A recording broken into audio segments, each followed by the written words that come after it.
What it do, comic babies? I'm Bunkmaster B, and today I'm going to do a little self-introspection. If you followed the channel at all, or any of my writing over on Comics Are Dope, I've talked a lot about this particular series right here. Kaiju Score by Rember.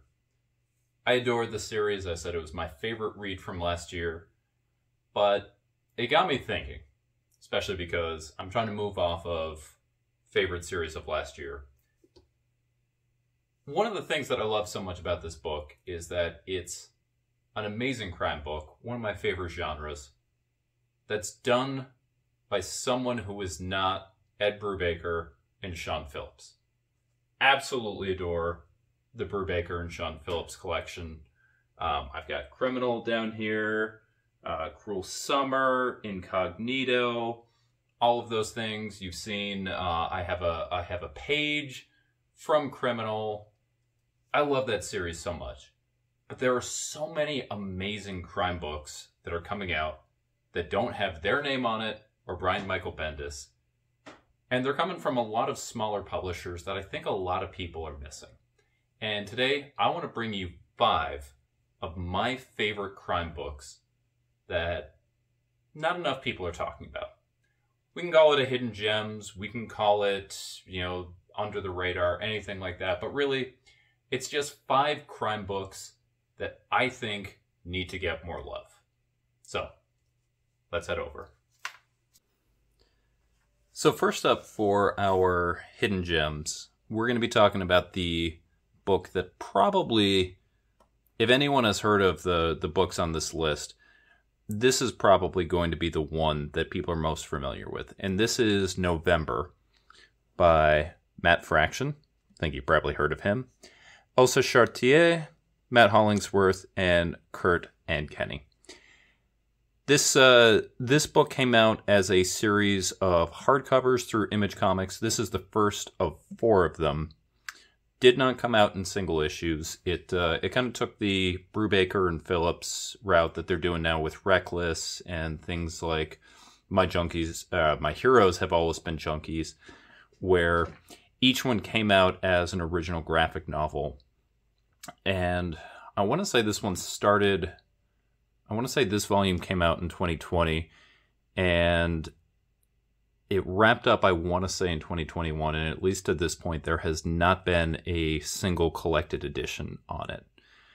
So right now, the only way you can get this is the 4 hardcovers.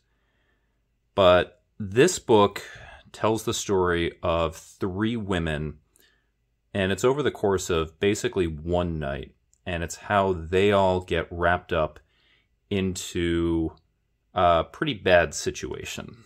And so we'll start here with Volume 1, The Girl on the Roof. And if anyone watched the movie that came out last year with Aubrey Plaza, Emily the Criminal, it kind of feels a little bit similar here, where it's a woman who is sort of off on her own, doing her own thing, and she gets approached by someone to get involved in a criminal element.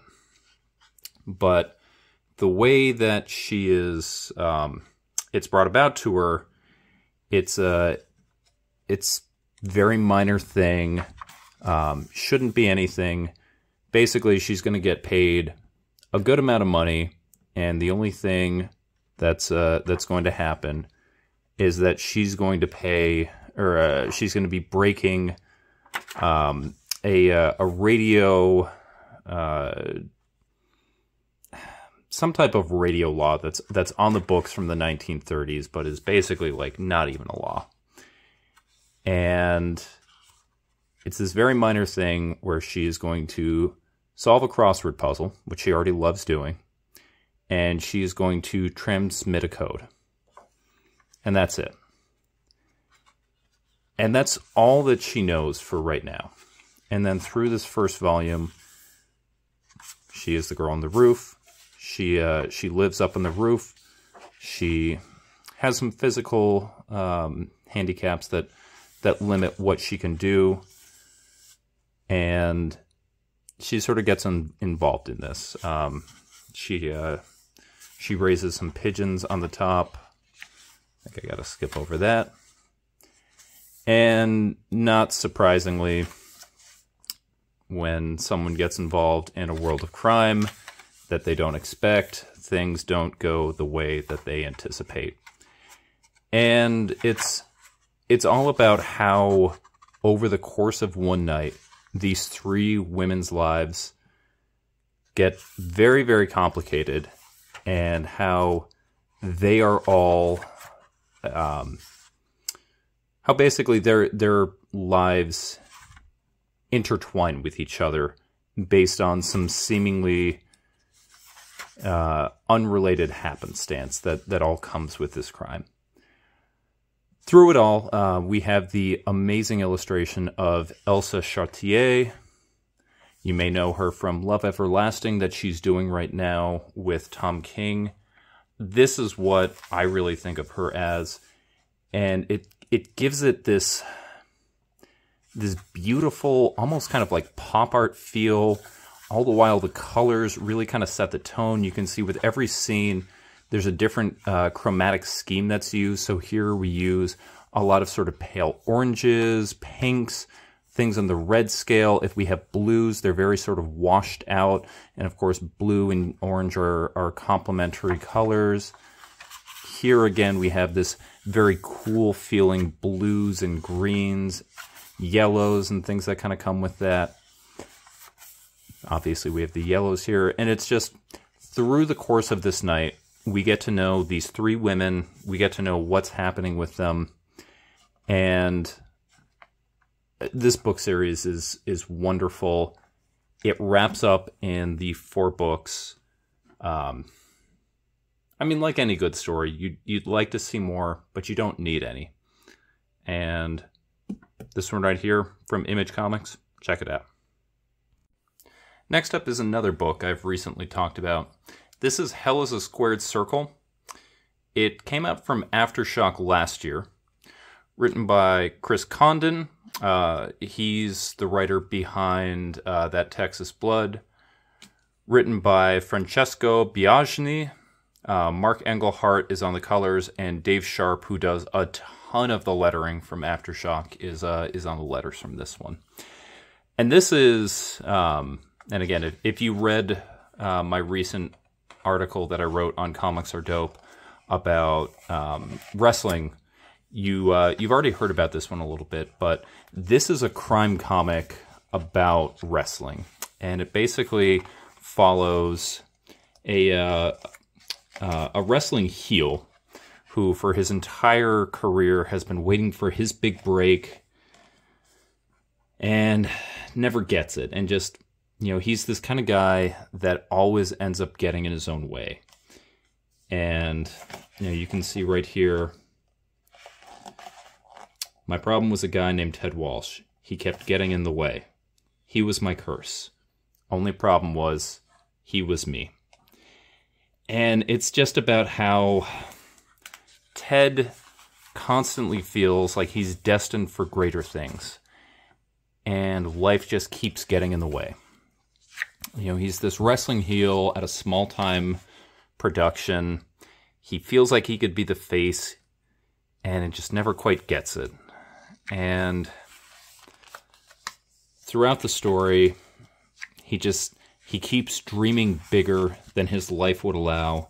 He keeps thinking that there's something more that's going on, and that life keeps cheating him.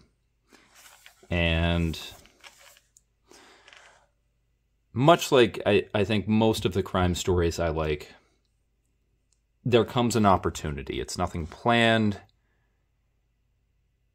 There's just a man with an idea, with a hunger, and he basically goes to meet with his manager, and things don't go well, as you can basically see here.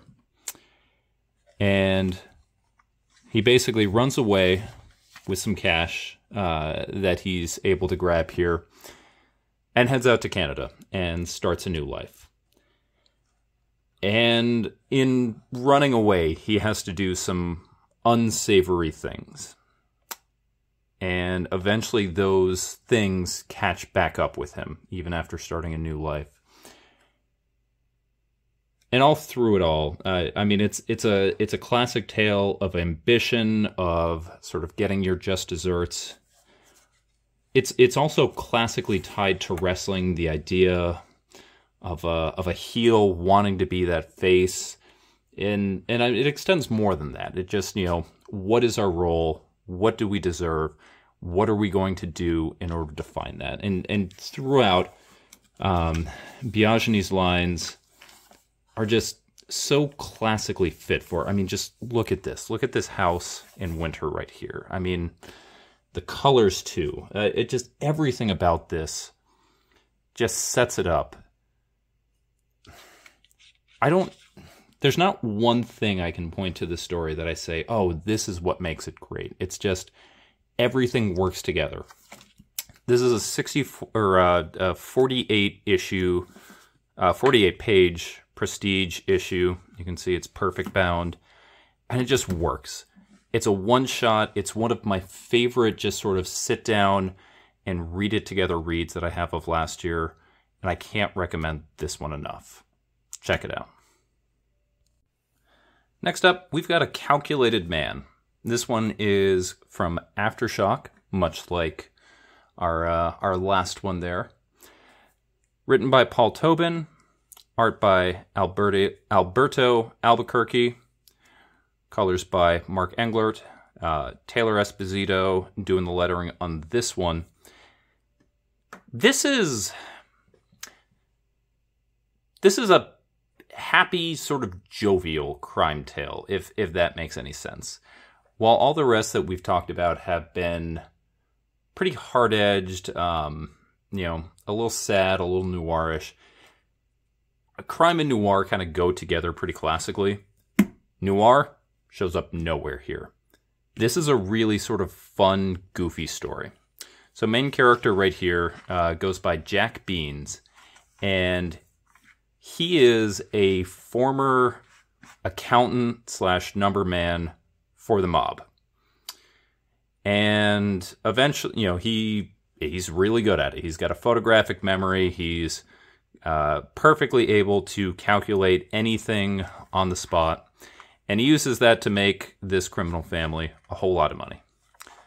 But eventually, he knows too much, and they want him dead, and they turn on him.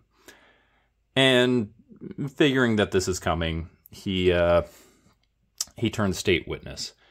But you can see right here, he's the kind of guy that sort of takes everything in as it's going, and he's able to do the quote-unquote calculations as it's happening. So in this particular scene, this young couple behind him, he's able to chalk them. He knows everything about them. This car, he knows, is a 1970 Buick Electra. You know, he knows, the driver's name from overhearing things. It's a series where basically his superpower is he's really good at math, and he's really good at listening, and he's got a great memory. And you got to kind of take it with a grain of salt, but it reminds me a little bit of this CGI series from the late 90s on Fox Kids, Action Man. Not the original cartoon, but the CGI one where Action Man was basically a stuntman, and he would quote-unquote see math, and it would allow him to calculate the best possible outcome, and he would do these superhuman things. It was a very silly show, and this is a very silly series. But basically, Jack Beans is in witness protection. He had been before this. And then he decides that he is going to, he calculates that the crime family is going to catch up with him. And so he takes the first move. And it's basically a story of a man who's really good at math, and how he uses math as his superpower to hunt down a criminal family and basically reclaim his life. And all the while he's on this dating app, and he's talking with a woman where they're role-playing, and he's role-playing all of the things that he's doing as it's happening. And it's just this... It's fun while it's horrifying. You don't typically think of crime, crime as a genre as being a fun series. But, I mean, really, if you just look at sort of the art on this, you look at the color work and everything, this is such an outlier from what we just saw. And, I mean, the content kind of backs that up. If you are looking for a palate cleanser crime book, that is this one right here. Calculated Man. It was, I believe, 5 issues. If it's not, I'll put it up here. From Aftershock, the 5th issue just came out.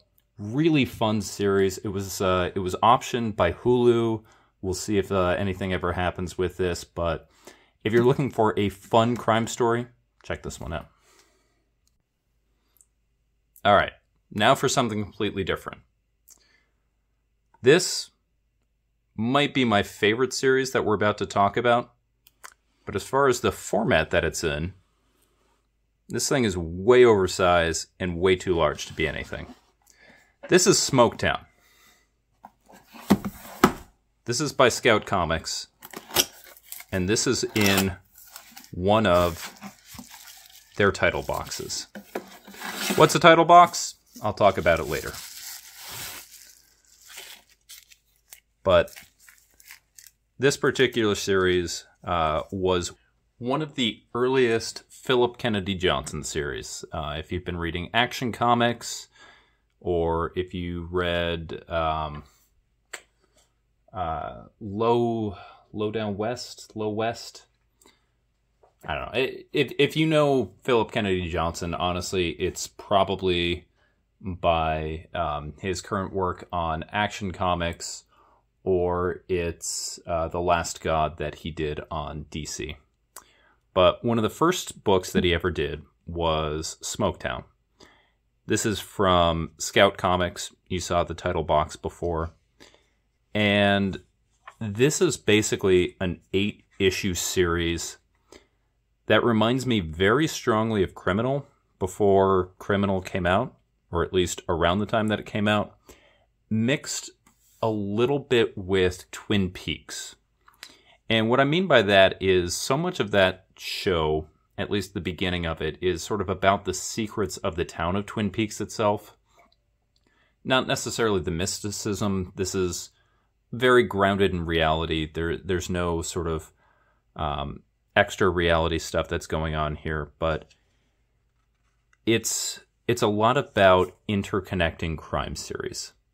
Issue 1 started off here as a one-shot that Phillip Kennedy Johnson did, and then they basically asked him to expand it. And what you see is a number of different crime stories that sort of get explained throughout the series. I would say the first 5 or so are standalone crime stories that happen in the town of Smoketown. And then the last few issues kind of come together and lead to one central narrative that gives it closure. But this first issue right here is about a woman who has had enough with her deadbeat husband, and she murders him. She doesn't try to, but she does. And it's about her sort of dealing with that. She decides that he had it coming. She is not going to face what other people think should be her justice. She's going to decide her own fate. And this one starts with that. And then it continues into other town stories about the town itself. And really, I mean, the fact it's called Smoketown is very indicative. It's not about any particular character. It's about this town itself and how everything that's going on in all of the different criminal enterprises work together. And it reminds me of a very, very condensed Criminal. One of the things that I think is beautiful about the Criminal series is just how throughout it you get to see the evolving relationships of Leo, of the Lawless family, everything like that. I mean, you see payoffs that's happening there. Cruel Summer is basically what you get when you've built everything else up. And this in 8 issues does a lot of that, where the beginning is a bunch of standalone stories, and then the end of it is all of those paying off. I love this series. I think this is excellent. I mean, it's early Phillip Kennedy Johnson work, and from this, you can kind of see Phillip Kennedy Johnson is going to become a star in this medium, and obviously he has been. If you want to hear more about this one, I would definitely check out the interview that Omnidog did with Phillip Kennedy Johnson. I was in the chat for that one, and I basically made them ask him about it, and he was really, really eager to talk about it, and I'd love to see him do more of this. And there have been rumors that this particular series is being optioned, or it has been optioned, but this book is great. It's a very, very condensed book about interconnected crime stories. Check it out. All right, and the last one we're going to talk about today is Heavenly Blues. This is another Scout title. This is another title box. Again, I'll explain what those are later. For right now, we're just talking about the comic. So this one right here, another Scout title. Isaiah Jefferson, Aaron Foley, Ben Kahn, Bruno Hidalgo, and, well, Barbiel Angelos. And this book right here, this is a genre fiction mashup story of a bunch of characters who have ended up in purgatory. Basically, it's hell, but, I mean, it's presented as a purgatory for all of the misdeeds that they did while living on Earth. And we start off here with one person, general office worker, not a great guy, murdered, and he thinks he's ascending up to heaven. He's going, and then, nope, they don't let him in. No! And he falls down here. And he gets hot oil poured on him. And that's sort of the introduction to this particular series. And we realize that things aren't great, even if you get to pour hot oil on the new people that are there. The beer is always lukewarm. You're stuck with the same kind of crappy people that you've always been there with. And these people, you know, so you got an Old West gangster, you got a little girl who was burned at the stake for being a witch. There's an old ninja. You got a bunch of different genre tropes of all people that ended up in hell. And they get a job offer from an angel, you're an angel, to break into heaven. And if they're able to do that, they will get a spot there. And it's a classic heist story. You know, they need to, you know, plan how they're going to go ahead and break in, and they need to assemble a team. Everybody's got a different specialty. And obviously it takes a supernatural element. But it's really, really clever. So throughout the book, you get kind of these snapshots of everyone's backstory. And much like you would imagine for a whole bunch of people who are left in hell, they all have certain regrets. Things that they would have done differently, things that didn't go the way they planned, and obviously they don't want to end up in purgatory forever. And so everyone's working towards a different thing. How much can you trust, you know, somebody else in hell working towards this? How much can you trust the person giving you the job? And it's a really, really fun and interesting story with an art style that I absolutely adore. I mean, it's got this kind of cartoony story that sort of belies how deep things get. Like in the next issue, you meet the sort of old ninja character that I alluded to earlier, and he's addicted to a substance that basically allows him to spy on the living. And he gets to see how, you know, his granddaughter is living, and he can't face his current reality because he's addicted to this drug that lets him see what's happening there. And just how everyone is sort of facing the reality that they have and what they all go there. Really, really cool series. This is probably, of all the series that I have mentioned, probably the most unknown, and I really think that should change. This series is excellent. Just look at this cover. Come on now. Look at that. Like, this is classic 1930s movie poster, and I'd love for more people to know about this. But with that, that's all my crime picks, at least for right now. As long as this went, I assure you, I had to edit this down like crazy because there are so many amazing crime books I wanted to talk about. Maybe I'll do a future video, but in the meantime, are there any crime books that you love that you think people aren't talking enough about? If so, let me know, because I would love to hear it. I'm always looking for under-the-radar crime books. But with that, I've been Bunkmaster B. You've been amazing. Be awesome.